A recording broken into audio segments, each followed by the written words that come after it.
నా కులం నా కళ్ళు పొడిచిందిలే, నా మతం నా మనసు విరిచిందిలే.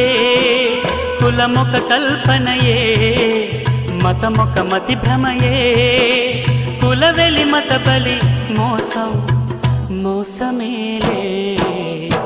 కుల పిచ్చోణ్ణి నేను, కళ్ళు లేని కబోదిని, మతముచ్చోణ్ణి నేను, మతి లేని ఉన్మాదిని.